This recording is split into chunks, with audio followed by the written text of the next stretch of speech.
අපි අද අනුපාන ගැන කතා කරමු. අනුපාන කියන්නේ මොනවද? මොකටද අනුපාන යොදන්නේ? ඒකෙන් සිද්ධ වෙන්නේ මොකක්ද කියන එක අපි බලමු.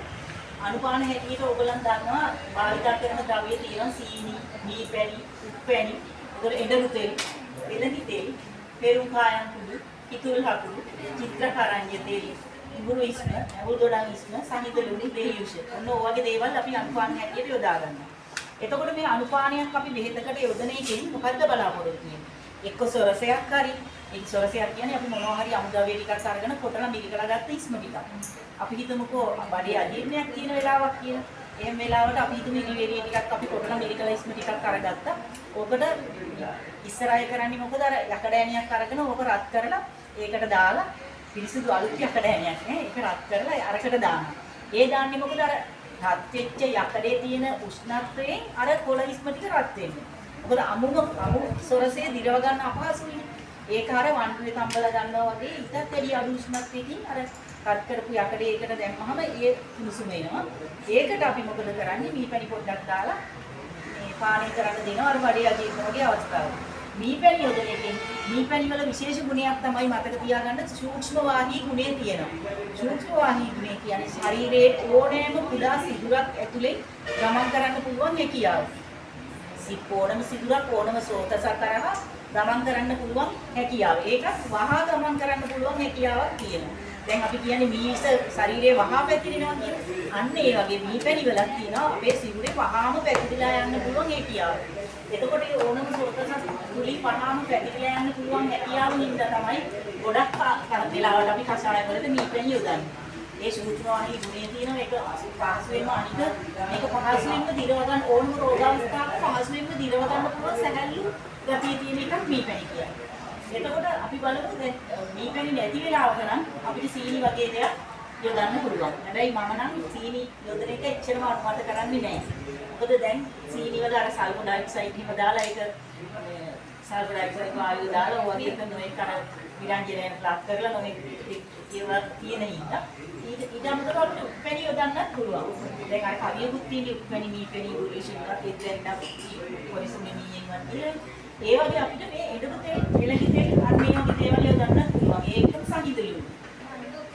මේ සහිතලු වල එඬරු තෙල් එළඟි තෙල් වල ඒවා ඔක්කොගේම ඒවා අර අපිට මලබද්ධ තියෙන අවස්ථාවල් වල මල බුරුල් වල පහ කරන්න පුළුවන් හැකියාවක් එනවා. සහිතලු සාමාන්‍යයෙන් අපි යොදනවා නම් අපි උදේ කාලේ තමයි යොදන්නේ. කියන්නේ අපි පෙරවරු වල යොදන්නේ දවල් 12ට කලින් අපි යොදනවා සහිතලු කසායයට යොදනවා. අවස්වරුවට අපි සහිඳුළු යොදනවා අඩුයි. සහිඳුළු වල අර ඉක්මනින්ම මල පහ කරන්න පුළුවන් හැකියාව තියෙනවා. එතකොට ඒකත් අපිට මල දියර කරලා පිට කරන්න හැකියාව තියෙනවා.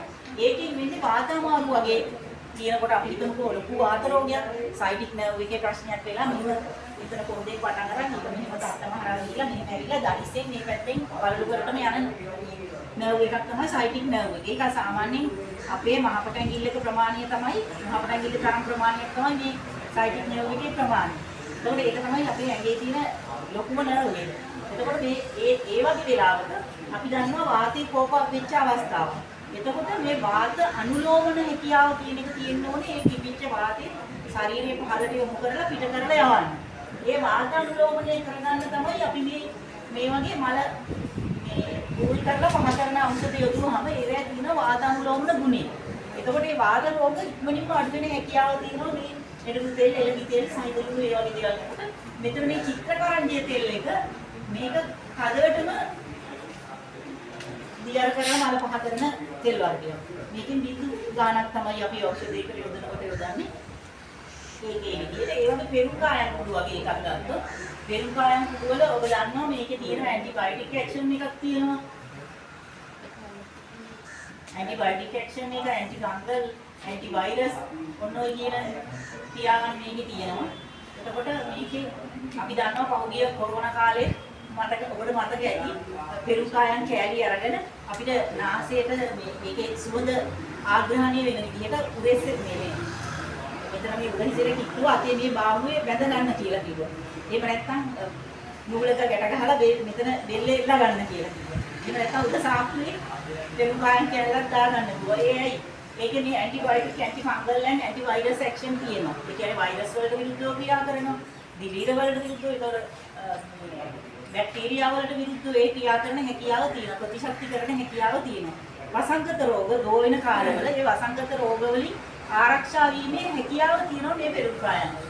ඊට අමතරව අපි දැන් පෙරුම්කායන් වල අපි හිතමුකෝ මේ ගොඩක් හද සෙන් රෝග අවස්ථාවලදී අපි මේ ඇඟිලි දෙකට අහු වෙන ප්‍රමාණය පෙරුම්කායන් කුඩු ස්වල්පයක් මෙහෙම අපි බොන මොනවා හරි ඒ සෙම නසන්න බොන ඒ ද්‍රව්‍ය මේ කසායට අපි කොත්තමල්ලි ටිකක් හම්බලා ගන්නවා කියන්නේ ඒ ඉඟුරු කොත්තමල්ලි ටිකක් හම්බලා ගත්ත වතුර ටිකට අපිට මේ ඇඟිලි දෙකට අහු වෙන පෙරුම්කායන් කුඩු ටිකක් දාලා අපිට පානය කරන්න පුළුවන්. ඒ වගේම අපිට කහ කුඩු. කහවල ඔබ දන්නවා මේ කහවල තියෙනවා කුර්කුමින් කියලා කෙමිකල් එකක්.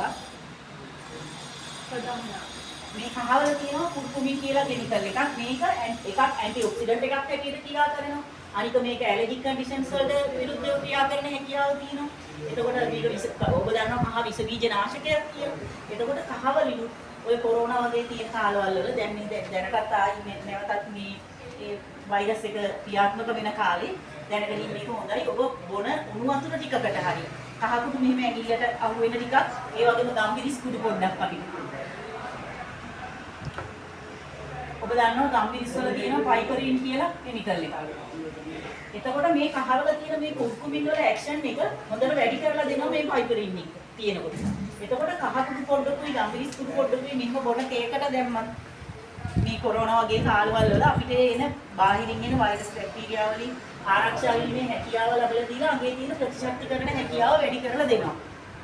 ඔබ දන්නවනේ ඉස්සර කොහේ හරි මල ගෙදරක ගිහින් එනකොට ගෙදර ඉස්සරහා වතුර බේසමක් තියලා ඔබට කහ කුඩු ටිකක් දාලා දෙහි කෑල්ලක් දාලා තියෙනවා.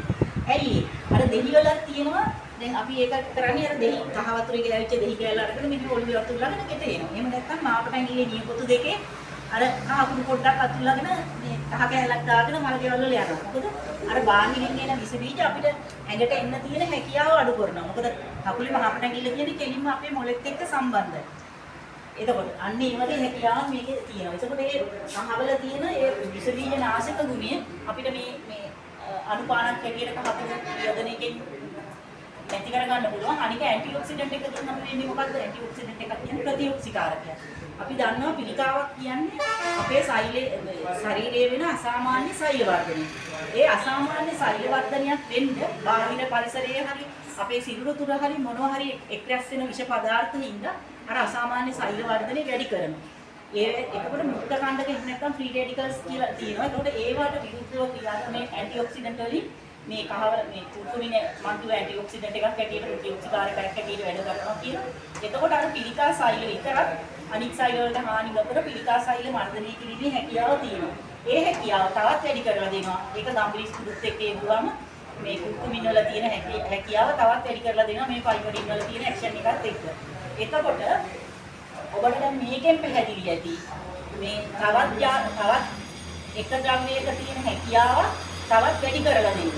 ඒකත් අපි බලාපොරොත්තු වෙන දෙයක්. ඒකත් ඒකවත් ඩබල් වෙනවා.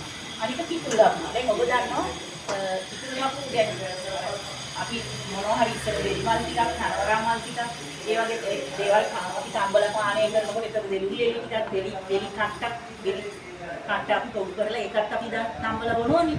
ඒකද ඒව බොනකොට කිතුල් ලබු මේ ගන්නේ කොට දෙනෙක් හිතනවා මේ ඒකේ පිත්ත නැති වෙන්න කියලා. නැහැ.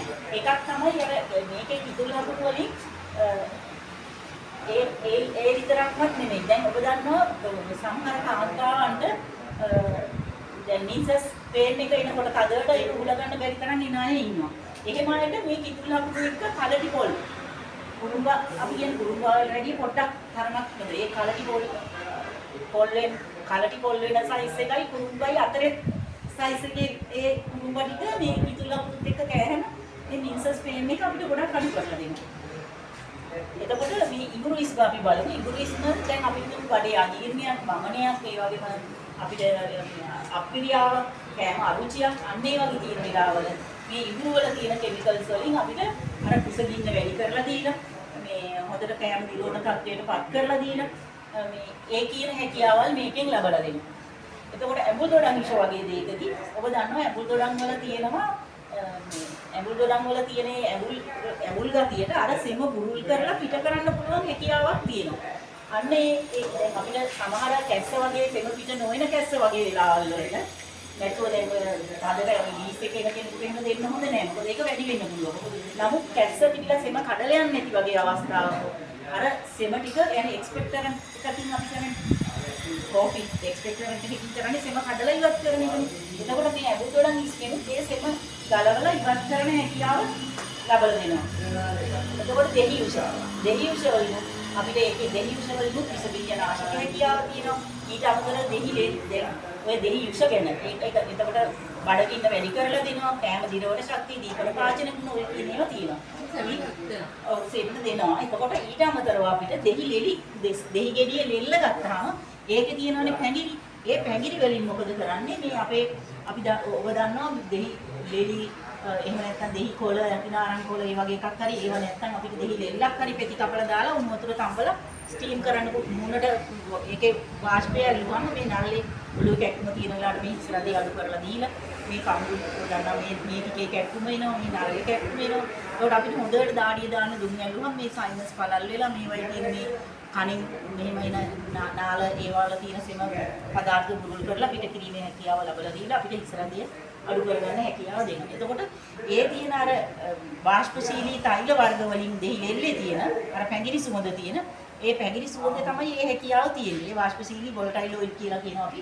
ඒවට අර මේ හිර වෙලා තියෙන සෙම ටික ගලවලා ඉවත් කරන්න හැකියාව ලැබෙනවා. දැන් ඔබ දන්නවා කොයිත් කාලෙදිමත් හද හිසරදයක් තිබුණානේ.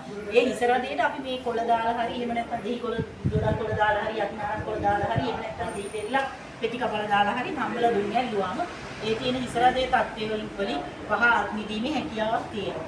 එතකොට අපි මේ අනුපාන විදියට යොදන්නේ එක්කෝ අපිට ඒ සූක්ෂමාහී ගුණය ලබා ගන්න. එහෙම නැත්නම් ආහාර ජීර්ණය වගේ දීපන පාචන ගුණ වැඩි කරලා ආහාර ජීර්ණය හොදට තියාගන්න. එහෙම නැත්නම් මල බුරුල් කරලා පහ කරලා වාතන් ලෝමන ගුණ ලබා ගන්න. එහෙම නැත්නම් හද මලබද්ධ තියන අය නම් ඒක මල දිය බවට පත් කරලා ඒකෙන් සැහැල්ලු බවක් ලබා ගන්න. එහෙම නැත්නම් අපි යොදා ගන්න අපි කෂායකට නම් ඒ අනුපානය යොදන්නේ මේ කෂායේ තියෙන ද්‍රව්‍යවල ගුණකවත් වැඩි කරලා දෙන්න. ඒකේ තියෙන ක්‍රියාකාරීත්වය වැඩි කරලා දෙන්න. ඔන්න ඔය කියන කාරණා මත තමයි අපි ඖෂධයකට අනුපානක් යොදා ගන්න. මම හිතන්නේ ඔබට මේක පැහැදිලියි.